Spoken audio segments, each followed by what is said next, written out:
各位街坊咁樣咧，琴日啦就係2月14號啦，即係整個週末啦。咁除咗係情人節之外咧，即係呢個世界咧就其實發生咗比較多重要嘅事情。咁就係嗰個慕尼黑嗰個安全會議啦。咁達沃斯咧就喺瑞士舉行嘅。達沃斯咧個會議咧就係關於經濟嘅。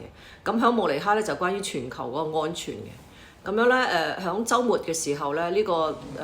慕尼黑呢個會議主要最勁爆咧就係美國國務卿盧比奧嘅一個演講，咁樣講咗代表特朗普咧講咗美國對於世界安全嘅一啲基調、一啲主要嘅精神咯。咁樣盧比奧就係語出驚人嘅，佢就係主要就講即係話世界嘅安全，即係呢個慕尼黑安全會議要保護邊個？盧比奧嗰個回答就係要保護西方嘅文明。咁仲有咧，第二個盧比奧咧就話啦，佢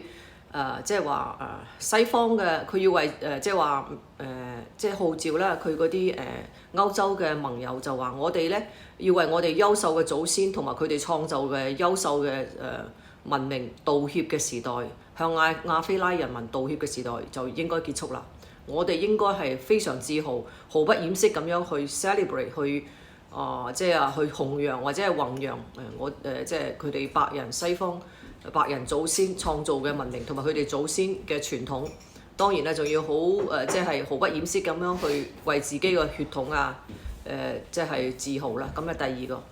第三個咧就係話咧要第三個就係話即係安全咧，世界嗰個安全咧。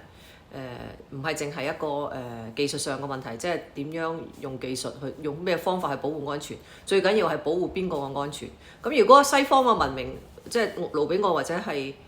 特朗普認為係保護西方嘅文明啦，主要嘅目標都係咁啊。如果西方嘅文明都冇啦，咁樣開呢個會有咩意義咧？即係你有保護嘅能力，但係冇保護嘅對象，已經西方文明即係盧比奧嘅意思咧，就係話特朗普意思就係話西方嘅文明咧就面臨非常大嘅挑戰，即係好危險啦，即係咁嘅意思。咁樣咧就係第四個咧就係佢希望咧即係佢嗰啲歐洲嘅盟友咧同佢一齊咧要一齊去保護西方嘅文明，同埋咧唔好再為自己優秀嘅祖先同埋佢哋優秀祖先創造出嚟嘅優秀嘅西方文明向亞非拉人民咧道歉或者係認罪啊。或者係羞愧啦，咁呢個主要係盧比奧嗰個演講，